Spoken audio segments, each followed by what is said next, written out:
إن هذه أمتكم أمة واحدة وأنا ربكم فاعبدون وما أرسلناك إلا رحمة للعالمين.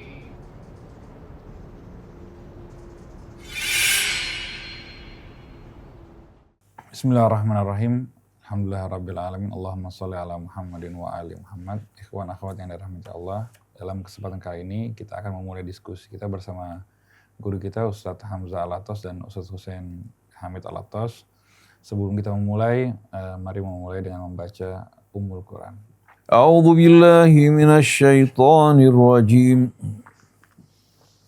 Bismillahirrahmanirrahim. Alhamdulillahi rabbil alamin. Ar-Rahmanir Rahim. Maliki yaumiddin. Iyyaka na'budu wa iyyaka nasta'in.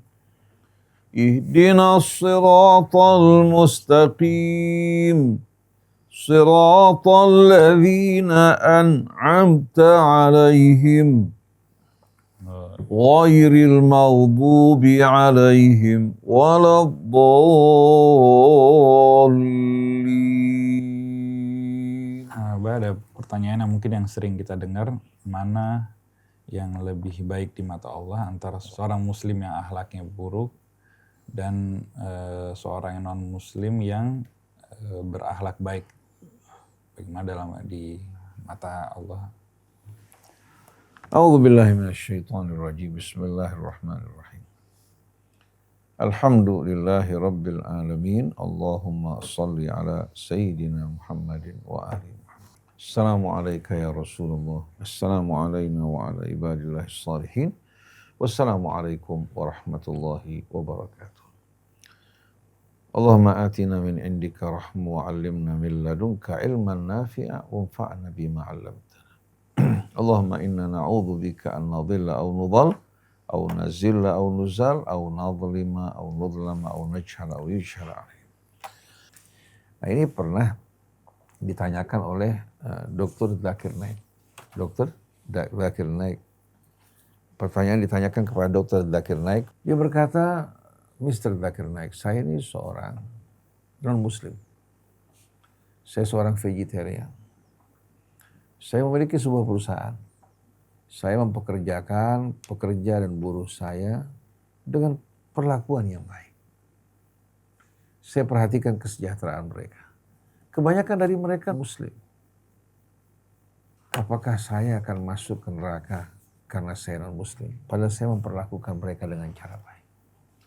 Ada lagi muslim yang hidupnya bergelimangan kejahatan, bahkan menumpahkan darah, seperti yang kita saksikan bagaimana masyarakat Islam di negara Arab ya, yang berperang satu dengan lainnya. Melakukan perbuatan-perbuatan biadab. Apakah mereka akan masuk ke dalam surga? Karena mereka orang Islam, padahal mereka melakukan kejahatan. Zakir Naik membacakan suratul Asri tadi dan mengatakan bahwa kamu yang berbuat kebaikan, memperlakukan manusia dengan adil, memperhatikan kesejahteraan pegawai-pegawai, ini perbuatan yang mulia. Kamu tinggal sedikit lagi melangkah, beriman pada Allah, Tuhan yang Maha Esa, menyembahnya tidak mempersekutukannya, maka kamu langsung akan masuk ke dalam surga. Tapi seorang non-muslim yang bergelimangan dosa kejahatan, jaraknya amat jauh. Walaupun dia sudah bersyahadat, dia menjadi muslim, kejahatan dia menjadi rintangan kendala dia untuk mendapatkan janji Allah. Jarak antara Anda dengan kebenaran lebih dekat. Tinggal Anda mengucapkan asyhadu an la ilaha illallah wa asyhadu anna Muhammad Rasulullah. Anda menjadi seorang muslim yang beribadah pada Allah, tidak mempersekutukannya dengan sesuatu, sedangkan cara hidup Anda sudah dekat dengan tuntunan Islam. Tapi orang Islam ini yang tidak mengikuti tuntunan Allah Subhanahu wa taala, bahkan melakukan kejahatan, jaraknya amat jauh. Seandainya berulang kali mengucapkan syahadat dengan perilaku dan akhlak yang seperti ini, dia tidak akan mendapatkan janji Allah Subhanahu wa taala. Artinya Islam itu melihat pribadi kita, akhlak kita, bukan ucapan kita. Orang-orang munafik pada zaman dahulu kala bersumpah-sumpah menyatakan mereka beriman pada Allah dan Rasulnya. Tapi Allah nyatakan apa? Mereka adalah para pendusta. Karena sewaktu mereka beralih menuju ranah kehidupan nyata, ternyata perilaku mereka jauh dari tuntunan Allah Subhanahu wa taala. Jadi dalam hal ini kita harus menyadarkan, mengingatkan diri kita, keluarga kita, saudara-saudara kita bahwa Allah tidak melihat bentuk kalian, rupa kalian, juga apa yang kamu ucapkan. Tapi Allah melihat kalbu kalian, melihat apa yang keluar dari kalbu kalian, dari ucapan maupun perbuatan. Orang yang mengaku beriman, pasti ucapannya juga beriman. Orang yang mengaku beriman, pasti perilakunya juga sejalan dengan keimanan. Kalau terkadang dia berbuat dosa, dia tersadar, dia kembali kepada Allah Subhanahu wa taala. Jangan seperti saat ini.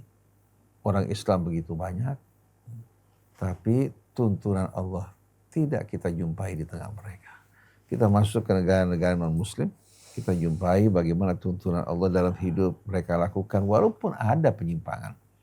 Karena mereka tidak mendapatkan petunjuk langsung dari Allah Subhanahu wa taala, kehidupan mereka menyimpang dari kebenaran. Tapi orang-orang Islam ini yang tahu kebenaran tapi tidak mengikutinya, akan berat hisab mereka di hari kemudian nanti. Saya mengagumi orang seperti Ibu Teresia, Nelson Mandela, pemuka-pemuka dan tokoh-tokoh dari luar Islam, termasuk diantaranya Mahatma Gandhi, pimpinan Venezuela Chavez ya, yang berjuang untuk rakyatnya. Lalu kalau berkaitan dengan hisab mereka, itu menjadi tanggung jawab Allah Subhanahu wa taala. Apakah mereka tidak masuk ke dalam Islam, beriman kepada Allah karena tidak ada yang menyampaikan kepada mereka peringatan? Artinya mereka hidup dalam keadaan terhijab dari tuntunan Allah Subhanahu wa taala. Allah lebih tahu apa yang Allah lakukan pada mereka. Ataukah mereka sudah tahu kebenaran tapi menolak untuk mengikutinya? Oleh karena itu berkaitan hisab mereka, itu bukan menjadi urusan kita. Tapi apa? Kita hargai perbuatan-perbuatan baik mereka. Kita hargai betul-betul apa?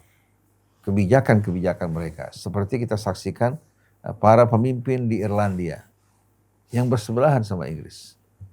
Bagaimana mereka menunjukkan sikap mendukung Palestina, mengecam perbuatan-perbuatan biadab Israel. Kita hargai, kita hormati, kita bisa bersahabat dengan mereka walaupun berbeda agama.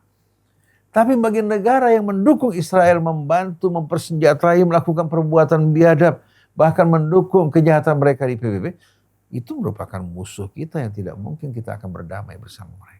Bagaimana mungkin kita berdamai dengan orang-orang yang memerangi kita, membantu musuh yang memerangi kita dan mengusir kita dari rumah-rumah kita. Jadi Islam menghargai betul-betul akhlak dan kepribadian yang mulia. Sebagai contoh, di negara Arab terkenal seorang bernama Hatim At-Tai. Hatim At-Tai. Seorang dermawan yang suka membantu orang, mendamaikan orang yang berperang walaupun dengan menghabiskan hartanya. Hingga kalau seandainya seorang yang menggambarkan seorang yang dermawan, cukup dia mengatakan, Ra'aitu Hatim. Ja'ani Hatim. Saya melihat Hatim. Datang kepada saya Hatim, padahal Hatim sudah meninggal. Ratusan tahun yang lampau. Tapi karena karomnya sampai namanya menjadi apa? Simbol. Menjadi simbol. Nah, pada masa Nabi kita Muhammad SAW, Hatim dan kaumnya kebetulan beragama Kristen. Karena dekat dengan perbatasan Romawi. Akhirnya anaknya bernama Adi bin Hatim ditawan, begitu juga saudari perempuannya. Nah, ketika sedang berkumpul di antara para tawanan, Nabi memuliakan mereka, memperlakukan mereka dengan baik. Tak ada siksaan, paksaan bagi para tawanan. Kemudian ketika Nabi berbicara di tengah mereka, seorang perempuan tampil ke atas, mengatakan, Ya Muhammad. Dia tidak mengatakan ya Rasulullah. Sami'tu annaka tuhibbu makarimal akhlak. Saya dengar kamu orang yang memuliakan akhlak dan pekerti yang luhur. Rasulullah mengatakan, "Na'am." Perempuan itu mengatakan, "Kana abi." Kana abi rajulan kariman syarifan fi qaumi. Orang tua saya seorang yang mulia darmawan di tengah-tengah kaum. Yuslihu baina dzatil bain. Dia mendamaikan di antara orang yang bermusuh, di antara orang yang bermusuhan. Bahkan wa yunfiq amwalahu min ajli dzalik. Dan dia menginfakkan hartanya untuk mendamaikan di antara mereka. Ditanya oleh Rasulullah, "Man abuki?" Siapa ayah kamu? Abi Hatim At-Tai. Ayah saya Hatim At-Tai. Langsung Rasulullah SAW berkata, muliakan wanita ini. Karena ayahnya orang yang berakhlak mulia. Dan Allah Subhanahu wa ta'ala dan Rasulnya menghormati, mencintai orang yang berakhlak mulia. Begitu juga Adi bin Hatim At-Tai. Juga diperlakukan dengan mulia, dia masuk ke dalam Islam. Jadi kalau kita perhatikan sama-sama, yang menarik orang itu adalah akhlak pekerti yang luhur. Kalau kita datang ke negara-negara maju, diperlakukan dengan cara baik dan mulia, menegakkan disiplin, kita hormat pada mereka. Lalu kita miris sedih menyaksikan umat Islam yang tidak tahu ajaran agama mereka.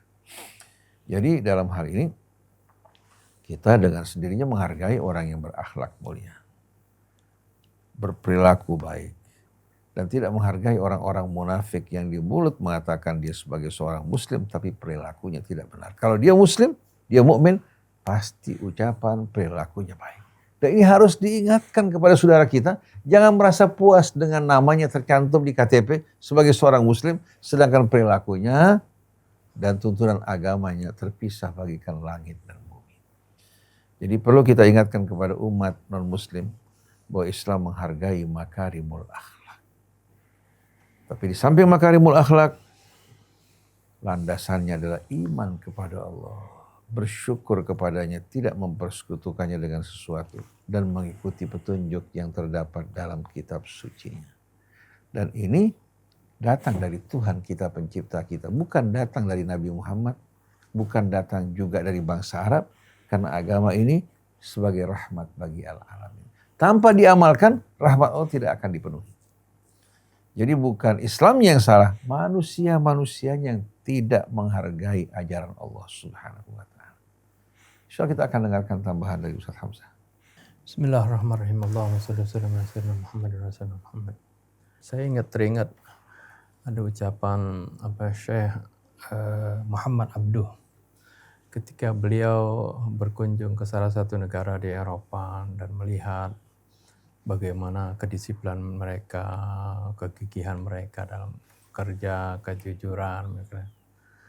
Lalu beliau membandingkan dengan di negeri mereka, di Mesir waktu itu. Syekh Muhammad Abduh di Mesir. Dia bilang, Ra'aitul Islam min ghairil muslimin. Aku di sini melihat ada Islam di sini. Ya, kebersihan, kejujuran, itu adalah nilai-nilai Islam. Tapi min ghairil muslimin, aku tidak melihat, menyaksikan orang Islam di sini. Tapi aku melihat ada nilai-nilai Islam di sini. Ketika dia balik ke negerinya, karena dilihat di negerinya masih banyak orang Islam yang berperilaku tidak Islami, dia katakan, Ra'aitul muslimin min ghairil Islam. Di sini aku melihat banyak orang Muslim, mengaku Muslim, tapi tidak Islami. Tidak menjalankan perilaku-perilaku yang diajarkan oleh Islam. Nah, ini. Jadi terkadang ini mendiskreditkan atau ingin memojokkan seolah-olah Islam itu tidak menghargai nilai-nilai yang baik. Justru nilai-nilai yang baik itu adalah itu yang diajarkan oleh Islam. Dan banyak ayat-ayat Al-Quran yang mengecam orang-orang yang mengaku Muslim tapi perilakunya tidak baik. Mengaku Muslim perilakunya tidak baik. Karena keislaman itu adalah kepatuhan. Aslama yuslimu. Itu artinya pasrah, tunduk kepada Allah Subhanahu wa ta'ala. Muslimin artinya orang-orang yang tunduk dan pasrah kepada ketentuan-ketentuan Allah Subhanahu wa ta'ala. Seperti apa yang diucapkan oleh Nabi Allah Ibrahim. Inna salati wa nusuki wa mahyaya wa mamati lillahi rabbil alamin. La syarika lahu wa bidzalika umirtu wa ana minal muslimin. Inna salati wa nusuki, sungguhnya salatku dan berbagai ibadahku, wa mahyaya wa mamati, hidupku dan matiku.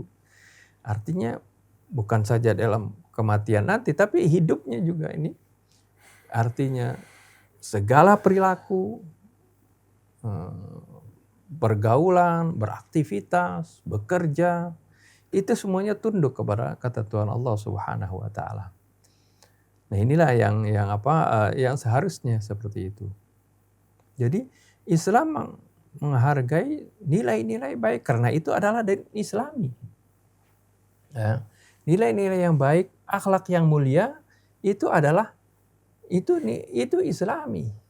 Ya. Justru kita mengecam orang-orang yang tidak orang mengaku Muslim, ya, yang tidak berperilaku dan berakhlak Islam seperti itu, berakhlak Islam. Ya, karena Rasulullah SAW sendiri diutus, Rasulullah katakan innama bu'itsu liutammima makarimal akhlak. Dan di dalam Al-Quran diajarkan bagaimana kaum muslimin harus berpegang kepada nilai-nilai dan budi luhur yang tinggi ini. Disebutkan dalam Al-Quran dalam panjang lebar. Dan orang-orang yang mengaku muslim terkadang ya perilakunya tidak Islami, ya nggak tahu dalam hatinya, kalau hatinya Allah yang tahu. Ya. Terkadang orang yang mengaku mengklaim muslim bisa saja tidak diakui keislamannya oleh Allah Subhanahu wa taala. Orang-orang munafik datang kepada Rasulullah SAW, mereka mengatakan, kami bersaksi bahwasanya engkau adalah Rasulullah. Ya. Idza ja'akal munafiqun qalu nashhadu innaka la Rasulullah. Wallahu ya'lamu innaka la rasuluh. Wallahu yashhadu innal munafiqina lakadzibun. Apabila datang kepada engkau orang-orang munafik, mereka mengatakan, aku bersaksi bahwasanya engkau adalah Rasulullah. Ketika mereka mengatakan, aku bersaksi bahwa engkau adalah Rasulullah, maksudnya mereka mengaku muslim, ya, dan diakui oleh Rasulullah SAW secara zahir, mereka orang Islam seperti itu, dan diperlakukan sebagai orang muslim. Tapi mengenai hatinya, perilakunya seperti itu, Allah tahu bahwasanya mereka dusta. Nah, inilah yang seharusnya kita hindari, ya, sikap-sikap seperti ini. Sebagai seorang muslim harusnya berperilaku harus sebenar-benar sebagai seorang muslim dengan akhlak yang mulia, agar supaya tidak menjadi noda yang akan menodai agama Islam ini. Sehingga ada orang yang sering mendiskreditkan seperti itu. Lihat kok banyak orang yang mengaku muslim tapi dia berkhianat. Ada misalnya orang muslim dia berdusta, dia korupsi dan sebagainya. Nah, ini jadi cemoohan. Ya. Karena kebetulan ya, di negaranya memang negara mayoritas muslim seperti itu. Nah, ini jadi cemoohan. Oleh karena itu kita selalu mendakwahkan, selalu mengumandangkan, menyerukan, hendaklah kita ikuti tuntunan Allah Subhanahu wa taala dalam Al-Qur'an, dan juga ikuti akhlaknya Nabi kita Muhammad SAW, yang mana Rasulullah mencontohkan dan Rasulullah mendidik bagaimana agar supaya kita antara hati kita, perilaku kita ini sejalan dengan apa yang kita ikrarkan sebagai seorang muslim, agar supaya nanti tidak ada lagi yang mau membandingkan seperti itu, bandingkan dengan tujuan untuk mendiskreditkan Islam dan kaum muslimin. Allah alam. Ketika Gaza diserang, kita jumpai ternyata sebagian besar negara Arab tidak bersimpati. Ya.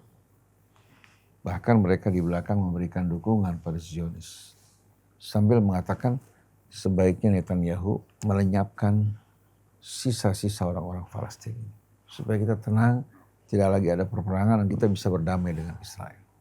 Itu diucapkan oleh tokoh-tokoh di negara Arab. Bahkan salah seorang dari mereka dalam sebuah dialog mengatakan Israel punya legitimasi terhadap Palestina. Itu merupakan tanah yang dijanjikan Allah bagi mereka. Dia lupa bahwa janji Allah untuk hamba-hambanya yang beriman. Yang Allah akan wariskan bumi bagi mereka, bukan bagi orang-orang Yahudi Zionis yang menentang perintah Allah untuk berperang merebut kota Yerusalem tersebut. Bahkan melecehkan Nabi Allah Musa. Tahu-tahu di tengah-tengah situasi seperti ini, kita menjumpai negara-negara yang mayoritas penduduknya non-muslim memberikan dukungan untuk Gaza. Marah dengan keras terhadap kebiadaban yang dilakukan oleh Israel maupun negara-negara yang memberikan dukungan. Dengan sendiri siapa yang kita akan hormati dalam hal ini? Apakah raja-raja Arab yang mendukung Zionis, yang ikut mengucilkan Palestina tanpa memberikan bantuan, bahkan Mesir yang menjadi pagar pelindung bagi Israel, tidak membiarkan rakyat Palestina untuk meninggalkan tempat mereka, tidak mengizinkan juga suplai kebutuhan logistik masuk ke Gaza. Bahkan Mesir tidak berani memasukkan bantuan tanpa seizin dari Israel, hingga membuat Yaman yang berada jauh meluncurkan rudal-rudalnya lebih rudal, memaksa Israel untuk mengizinkan masuknya bala bantuan ke Gaza. Dengan sendirinya hati kita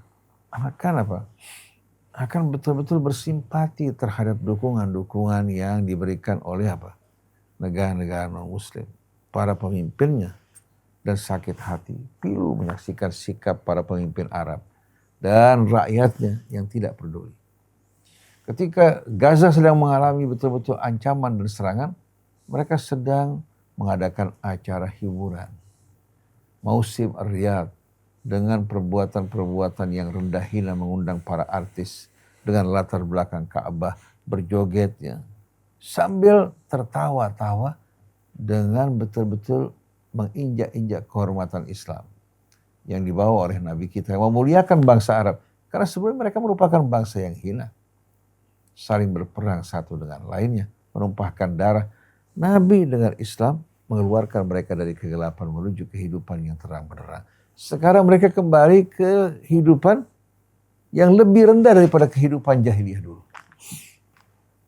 Yang tidak dilakukan oleh masyarakat Quraisy dulu, dilakukan oleh mereka saat ini.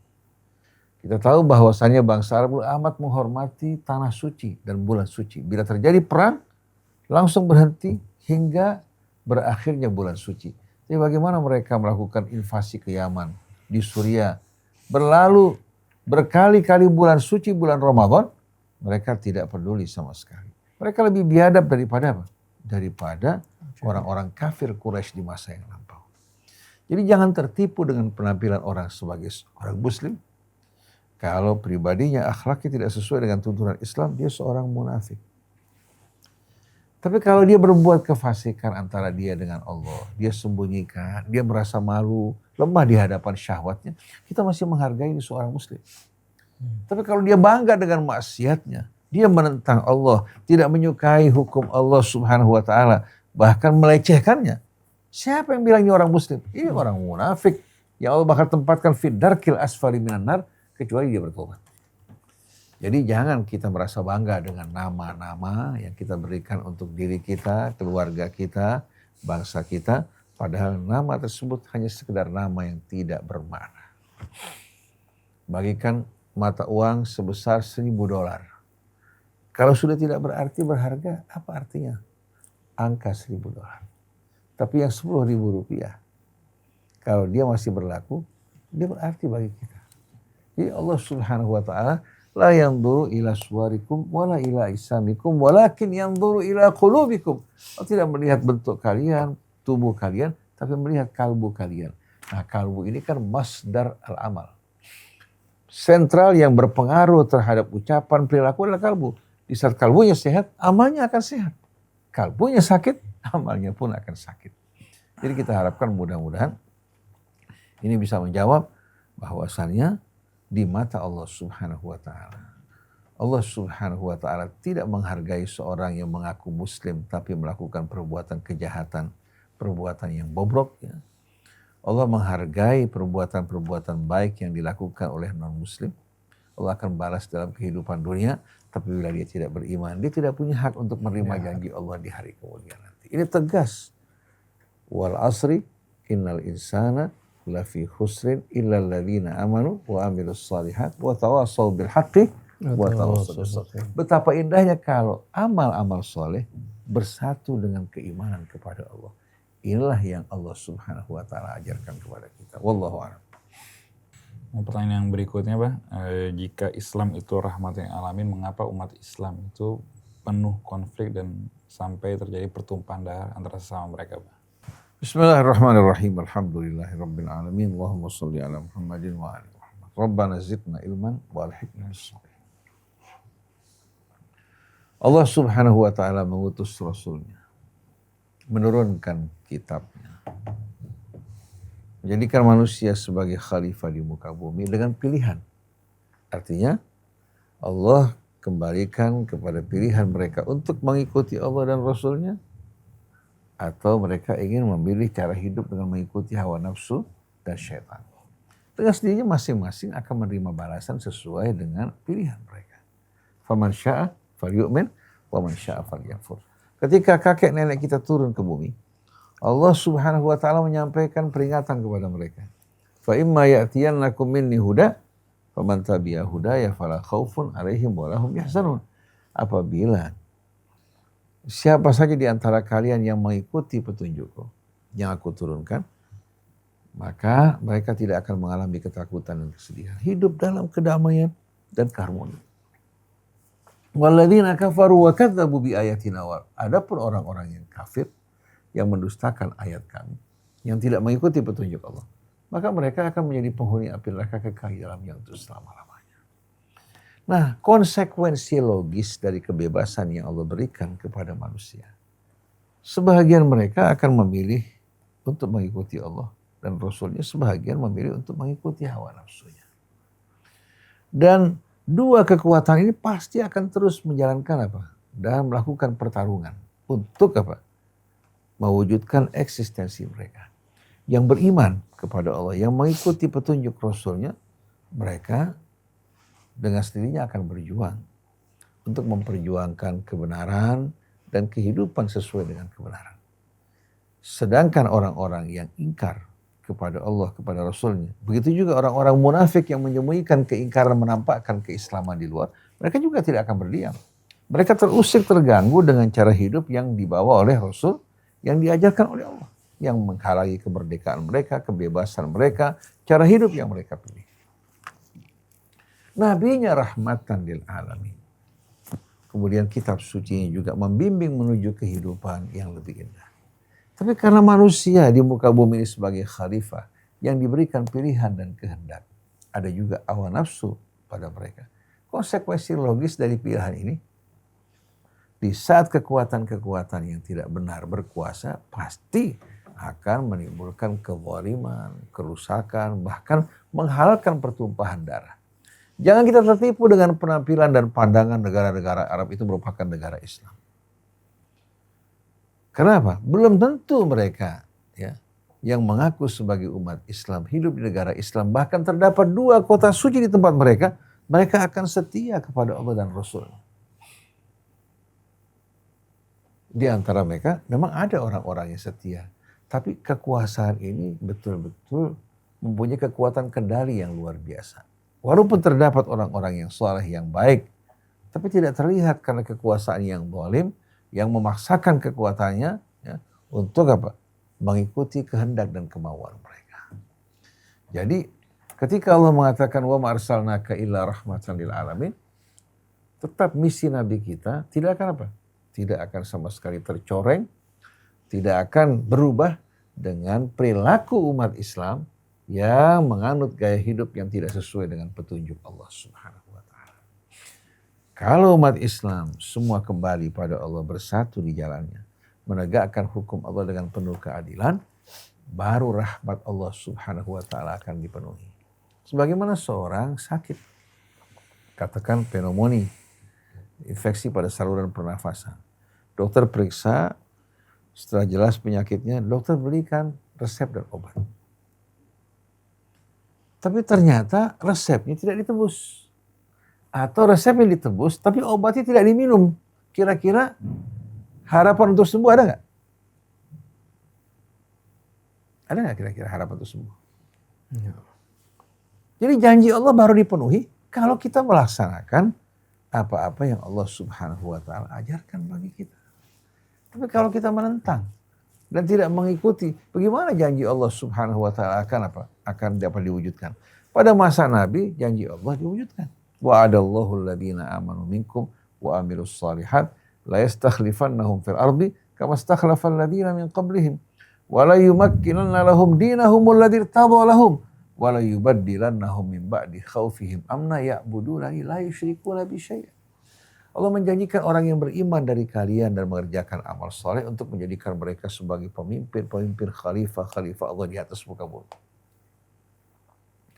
Dan Allah Subhanahu wa Ta'ala akan mengukuhkan agama mereka, di mana agama itu yang betul-betul mengatur seluruh kehidupan mereka. Dan akan mengubah ketakutan mereka yang tadinya hidup dalam ketakutan, hidup dalam damai di bawah naungan Islam. Tapi bukan berarti janji Allah sifatnya memaksa. Janji Allah ini apabila diikuti, dipatuhi. Faman kafara ba'da dzalika faulaika humul fasiqun. Yang kafir setelah itu maka mereka orang fasik. Jadi jangan disalahkan ajaran Allahnya. Jangan disalahkan juga Nabi yang menjadi rahmat bagi al-alamin. Tapi manusianya tidak menghargai sama sekali tuntunan Allah, maka mereka tidak akan mendapatkan janji Allah Subhanahu wa Ta'ala. Jadi walaupun Indonesia mayoritas beragama Islam, janji Allah tidak akan sama sekali dipenuhi hingga mereka menjalankan petunjuk. Jangan mereka menagih dari Allah, tapi mereka tidak menjalankan persyaratan yang Allah ajukan pada mereka. Betul tidak? Ini merupakan satu fakta yang tak dapat diingkari. Jadi walaupun umat Islam banyak, tapi kebanyakan mereka jauh dari tuntunan Allah Subhanahu wa Ta'ala. Yang ada mereka justru mengajak manusia berkelompok-kelompok dan bergolong-golongan. Wal'iyadzubillah. Subhanakallahumma bihamdik, asyhadu an la ilaha illa anta astaghfiruka wa atubu ilaik. Wassalamualaikum warahmatullahi wabarakatuh. Sekian ikhwan akhwat diskusi kita dalam kesempatan kali ini. Mungkin kalau ikhwan akhwat ada yang mau ditanyakan bisa ditulis di kolom komentar. Sekian, wassalamualaikum warahmatullahi wabarakatuh. Waalaikumsalam.